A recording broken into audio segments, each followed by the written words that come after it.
Yo people, welcome back to the YouTube channel. You already know what time it is. It's time for your Manchester City 1, Chelsea 1 review. I am happy. I will not be gaslighted. You will not gaslight me. You will not gaslight. Listen, I don't care if I'm celebrating a draw. I am proud of my team and I'm going to speak on it because me included, nobody had us to get nothing today. This is a Man City team on a 10-game winning streak, maybe more. Just beat Copenhagen midweek, dusted them down, already into the quarterfinals, fully strength, no injuries, bar Grealish. Everyone's back, fit as a fiddle, best manager in the world, best team in Europe, bar none. Everybody's favourites for Champions League and Premier League. When title-winning teams come to this ground, they say, give me a point and let me go home. No problems, we move. And that's with fully strength teams, world-class managers. So I don't want no gaslighting. I don't want no gaslighting in my studio. Do you understand? I will not hear it.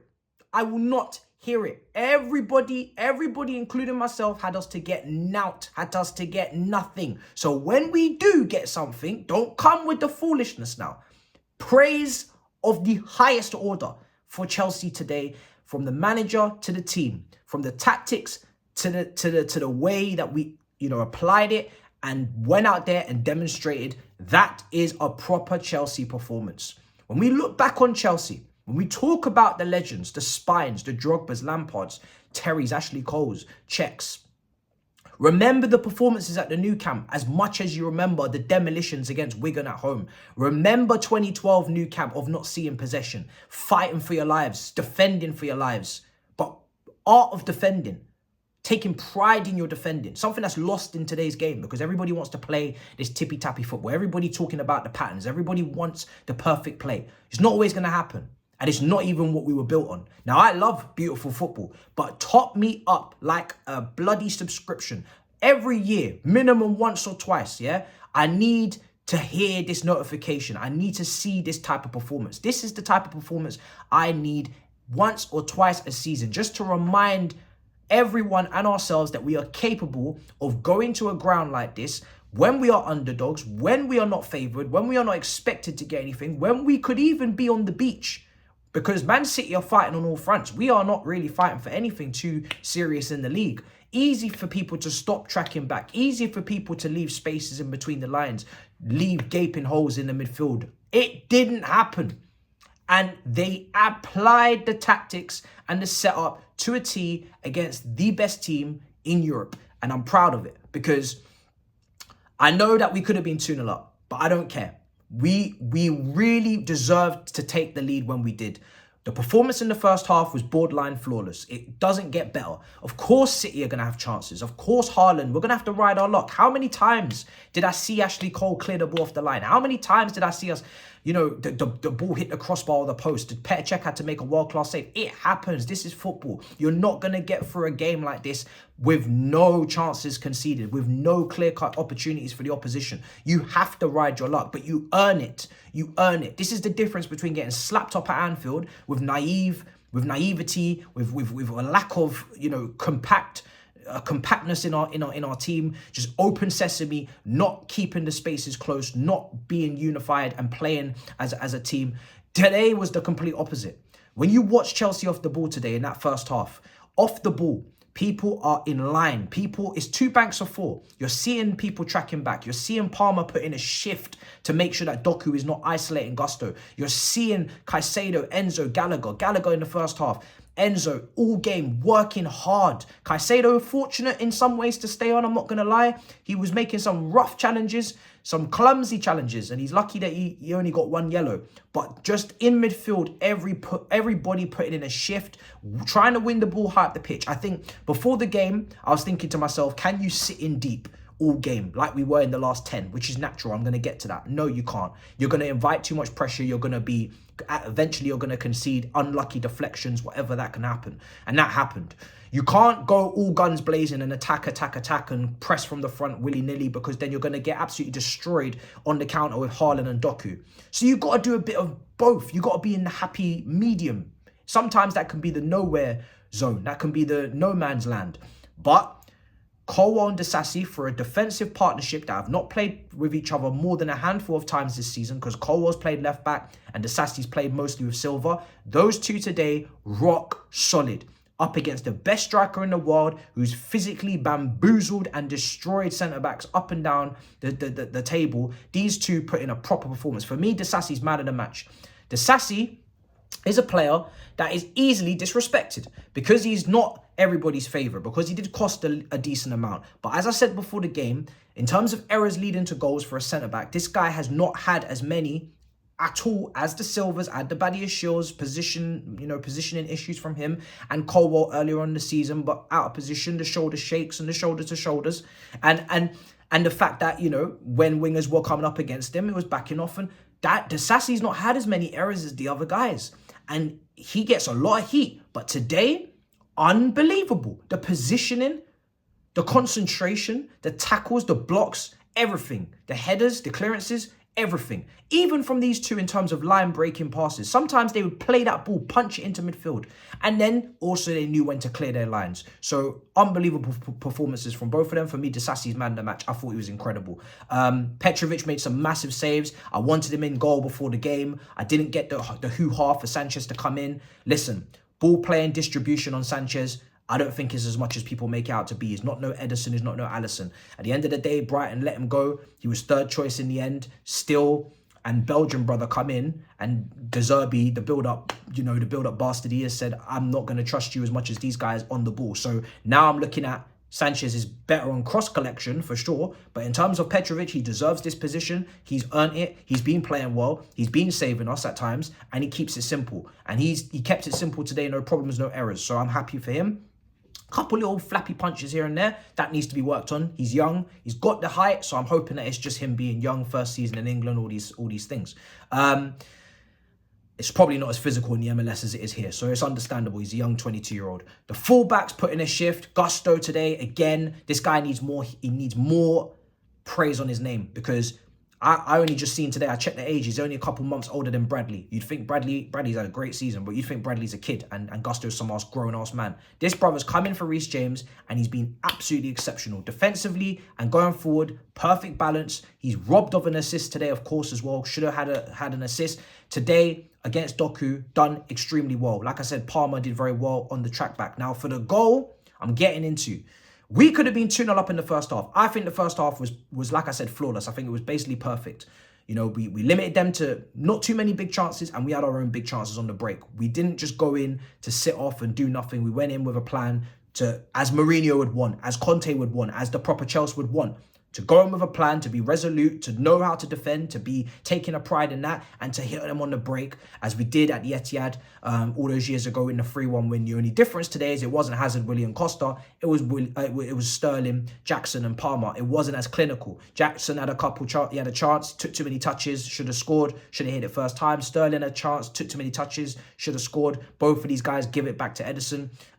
It's unfortunate. We should be taking those chances. We could have been 2-0 up. But I ain't got no criticism for no one, because we took the lead. It was a great finish from Sterling, and the amount of work that these guys did off the ball to cover spaces and to be in the right positions at the right time to make sure that we didn't get absolutely blown away the other way defensively, it has to be given its credit. To a man, everybody worked their arse off today. It doesn't work if they don't. If someone's slacking in that team today, if someone's not putting a shift in, if someone's not tracking someone and putting that energy into the dirty stuff that nobody really wants to see, nobody really wants to do, we don't come out of that first half with just, a couple limited chances for Man City and no goals conceded. We almost kept a clean sheet today. We rode our luck, like I said, but you have to. Even the best Chelsea teams did. So I'm very proud of that. Now, moving on to the second half, people are talking about substitutions. I know there's some complaints. I ain't got no complaints. And I'm not just saying it off the result. I didn't believe we could get anything from this game. Nobody did. Fans of Chelsea, rivals. So I'm a 100% take that point. Like I said, if top teams come in and get a point, they get it. Now, some people are saying we made the substitutions, it brought pressure on ourselves. I feel like we're forgetting football. What team comes to the Etihad in the last 10 minutes, leading 1-0, drained, tired, really put in a shift. And I'm talking real shift. I'm talking, if you won that game 1-0, that might be your best performance of the season. Like, the work they put in. Who goes into the last 10 minutes and plays out from the back and keeps the ball and passes City off the park? It's just not going to happen. You are going to have to defend deep. It's unfortunate, but that is life, as Potter would say. As Graham Potter would say, that's life. You got Palmer on the right side on the same touchline as Pochettino. Now, this is the intricacies of football. They could have had a conversation. No doubt Palmer's running his bollocks off. He's up and down with Doku. He's putting in a shift. Now, Pochettino may have said to him, are you okay? Are you okay? Because if you're not, talk to me. Are you cool? Because you've been doing a shift. I can bring someone on for you. Now, just because at this current moment he's doing his job doesn't mean he's going to be able to do it to the last 20, last 15. He might be running out of steam. He might be getting tired. He's plugging away. All right, cool. I've had the conversation with you. On comes Chalobah, because I'm going to get more crosses into the box. I'm going to get more corners. I'm going to get more set pieces. Caicedo's on the yellow card. We need to protect him because he could have easily been sent off today. That right-hand side has been getting a lot of work. And Disasi, put him in the middle, extra body in the box. We're going to defend properly. Back five, let's lock it up. If we go the other way, and this is the hindsight, if we go the other way, bring on Madueke, bring on Mudryk, guys that could turn over the ball quite easily because they want to dribble and they got loosey-goosey first touches. What? Just apply more pressure onto the back line. Just apply more. These guys have been working their bollocks off. They deserve the help. They deserve the extra man. They deserve to have even a Cassidy coming on in midfield, giving the extra, extra person in there to just win headers. He was messy when he came on. Listen, this Cassidy, we ain't seen him at this level, but just another body in there to give a bit of help to Enzo, who's put a shift in. Give a bit of help to Gallagher, put a shift in. I ain't got no problem with it. And most managers that people advocate for, the Mourinhos, the Contes, who won a title here, these managers that are, a bit more pragmatic, a bit more, tactically, bro, they'll be asking those managers. They wouldn't have no complaints with those managers making those substitutions. So I'm not trying to hear that we put pressure on ourselves. We're at Man City. We are going to be under pressure regardless. People are getting tired. People are starting to get leggy. We got people on bookings. Do not come to me with no foolishness about, we put more pressure on ourselves. Bro, we're at Man City. What do you think is going to happen? Do you think we're going to just bop it about and they're just going to chase shadows? Allow it. So I'm not hearing none of that shit. I'm not hearing no criticism too much on this team. They put the work in. Sometimes you just need to just be really grateful for that. I'll criticize when I feel like I need to. Don't get me wrong. People gave me some stick in the comments for the Palace review because they felt like I was too harsh. I had expectations going into that game. It is what it is. Different perspectives. But today, I didn't have no expectations. Nobody did. So for them to come here, almost win. Yes, City had loads of shots. No problem. That happens. I think in a space of 2 15 minutes or 2 10-minute spells, they just unloaded. It was like a gun. It was just shot. But for large parts of that game, we were compact. We handled business. So very proud of the team. Sterling got his goal. Happy for him because even though he's been very iffy at Chelsea, he doesn't get a lot of love from City. So he had a chip on his shoulder. He gets his goal. No problem. Happy with the decisions. I'm happy with the setup. I wanted pragmatic Pochettino. I said it in the preview. You've got a poor record yourself at the Etihad. I don't know what it was, like 3 wins in 12 or I don't know, some really poor record. Our record here is shocking as well. We're not good in Manchester. Doesn't matter what stadium it is. I need pragmatic. I need it to be pragmatic. I need it to be like respectable, but not too respectful where you don't have a plan on the counter. Just make sure that you're not coming with these gaping holes in midfield like we did at Anfield. We didn't do that. We came in with a proper plan and we executed it and we got our point. And it's nothing to say that we don't deserve it. I'm sorry, we deserve minimum a point today. I know the referee and people have their little moments and, this could happen, this could happen. We deserve our point. With the amount of disrespect that we and others gave us, myself, listen, I said, brother, this is a long day. And I was right to say it. You were right to say it. But when they go and prove otherwise, it's not a long day. We're going to come and get something here. Cool. You're going to get your praise. So happy with the subs. This is a full strength City team. Apart from one player who don't really even consistently start in Grealish.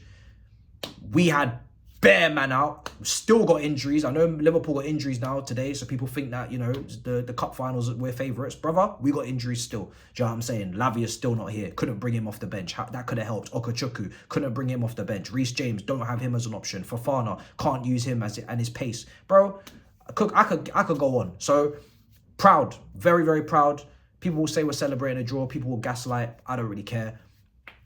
I'm not going to talk about the general season. We're still not doing well. I'm not going to talk about that today. Today is about this game. This game was very good for us. That's all that matters. So today we give praise. Big up your damn selves. Make sure you smash up the likes. Make sure you subscribe. Rodri does it again. Deflected goal. What can you do? We were defending deep. I would have loved us to move forward a little bit, try and get out. We couldn't. People are, you know, it happens, man. The best Chelsea teams. I was just watching highlights. Lampard scoring against us, bro. We were deep there too. John Terry's defending in the back line. Why are we so deep in that game? It happens, bro. Do you know what I mean? We move. It's a good performance. So, big up, love, subscribe, smash up the likes in a bit, people. Peace.